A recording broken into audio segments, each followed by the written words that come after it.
Hello guys! Welcome to my YouTube channel, Daily Love J Fanatics. Magandang araw po sa ating lahat, and una po sa lahat, again, nagpapasalamat po ulit ako sa lahat po ng nanonood at sumusuporta po sa aking channel. Maraming salamat po.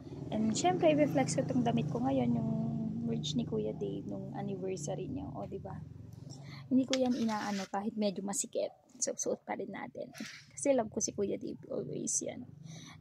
Ngayon, sasabihin ko lang, anong kinakagalit nyo sa akin? Yung about sa mga post ko dito sa YT ko. Wala naman sigurong masama kung nagsasabi po ako ng totoo.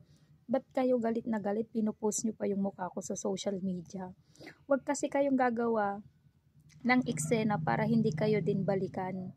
Hindi naman tayo babalikan, hindi naman tayo pagsasabihan ng hindi maganda kung wala din tayong ginagawa sa kapwa po natin, di ba? Kung alam po natin ang katotohanan, wag po nating ipilit maging tama. Kung alam nyong maling-mali na po. Yun po yung mahirap kasing tanggapin, paulit-ulit ko pong sinasabi na lagi na lang po na puro pangbabash, puro na lang po masasakit na salita ang lumalabas po sa ating mga bunganga. Pero pag kayo po ang pagsabihan, masama yung loob nyo, pinupost nyo po kami sa social media. So, ngayon po, as a YouTuber po, at kung ano pa mo ang ginagawa ko dito sa vlog ko po, wala na po tayong pakialamanan. Kasi YouTuber po ako content ko. Kung anong opinion ko. So, hindi mo madidiktahan ang isang tao kung ano yung gusto niyang sabihin. Ang sinasabi ko lang, basta alam ko sa sarili ko, totoo yung mga sinasabi ko, wala akong kinakatakutan. Kasi lahat naman yun na experience ko, hindi sa gumagawa ko ng kwento. Alam nyo kung paano i-treat ng bata ang mga bisita. Alam nyo po yan, hindi lang po akong nakaka-experience pero mahirap lang tanggapin kasi mahal nyo nga yung bata. Ako kasi kahit mahal ko si Kuya Dave, pag alam ko may pagkakamali yung bata, hindi ko yun itatama kahit alam kong mali. Kung mali niya, kung alam kong mali ni Kuya Dave, ikukorek ko siya. Alam nyo bakit? Kasi mas maganda yung bata na natututo kaysa tayo gumagawa ng eksena. So hanggang ganun lang po. Guys, nanggagalit kay Tita Nanette kasi sa mga sinasabi niya. Wala po tayong magagawa kung yun ang gusto ni Tita Nanette na sabihin. Opinion niya yun eh.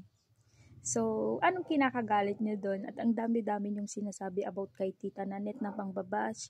Nagiging totoo lang po yung tao. Huwag po nating diktahan kung ano po yung dapat niyang gawin sa kanyang buhay.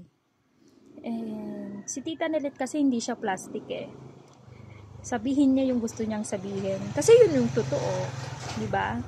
So, wag po tayong magalit basta-basta kung hindi po natin alam ang katotohanan. Wag po tayong gagawa ng kwento hanggat di nyo po alam yung punot dulo ng salita. Siyempre, hindi naman magsasabi yung isang tao na ganito ang nangyari kahit di naman nangyari. Kasi alam naman ng Diyos na nakikita naman ng Diyos kung ano talaga yung nangyari, di po ba?